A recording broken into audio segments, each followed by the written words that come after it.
le monde tourne. Direction la Birmanie, refusant de tirer sur leurs concitoyens. Les informations pullulent. Tout de suite, voici les informations. C'est le moment d'ouvrir la page internationale avec Ealichi Dorelas depuis Boston, Massachusetts.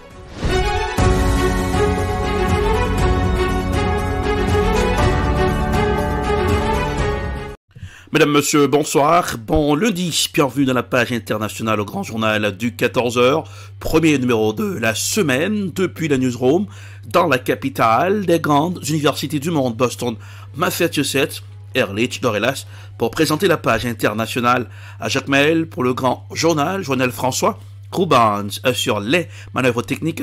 Bonsoir aux auditeurs de la radio évangélique Hosanna 102.3 FM à Jacques Mel. Au Soudan, les combats entre les forces armées soudanaises et les paramilitaires des forces de soutien rapide ont fait au moins 97 morts. À Khartoum, le conflit prend une tournure de guérilla urbaine.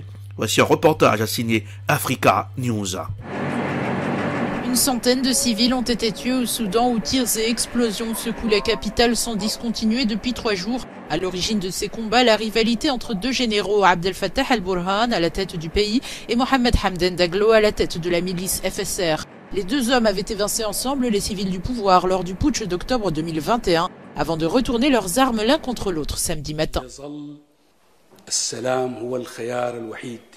La paix reste le seul choix envisageable pour le peuple soudanais, afin d'éviter que le pays ne soit plongé dans une guerre civile. C'est pourquoi j'appelle à un cessez-le-feu immédiat et à la conclusion d'un accord qui conduise à une cessation permanente des hostilités.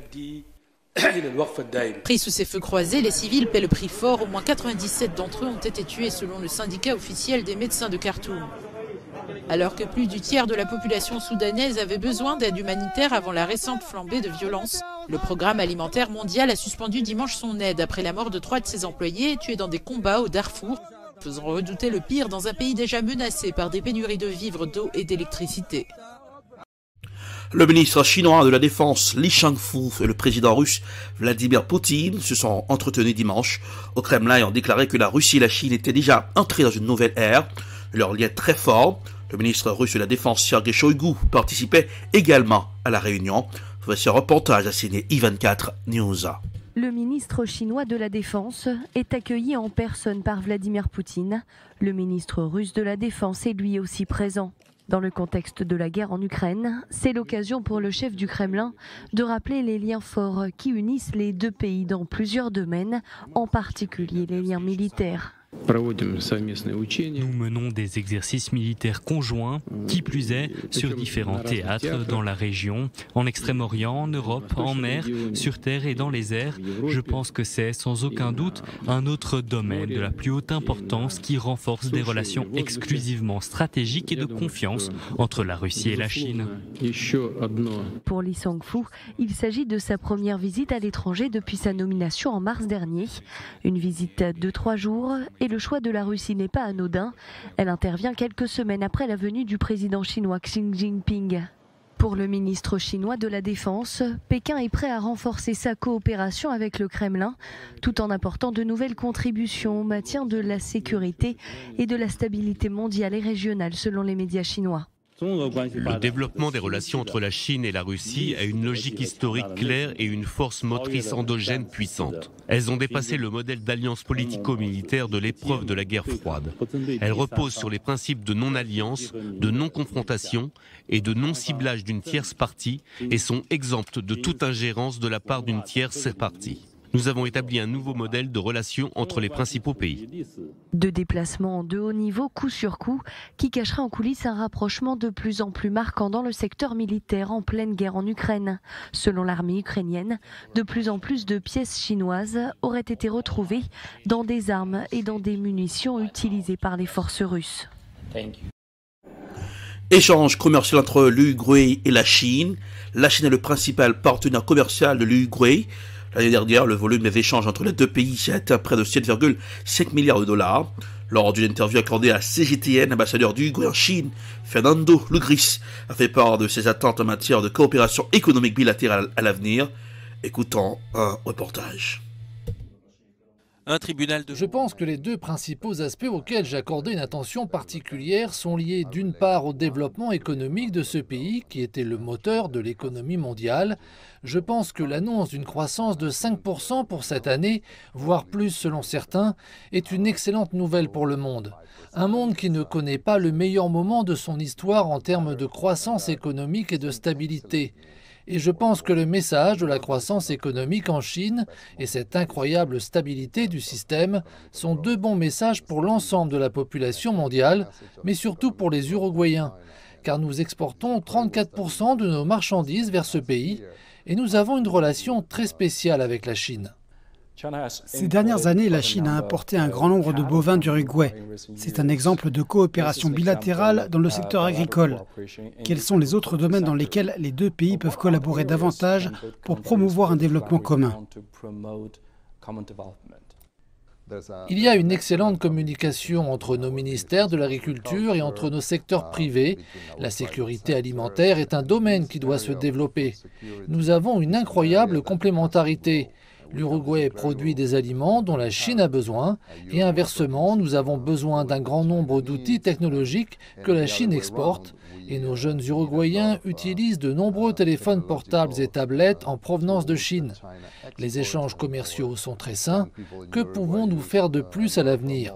Je pense que nous devons nous concentrer sur les services.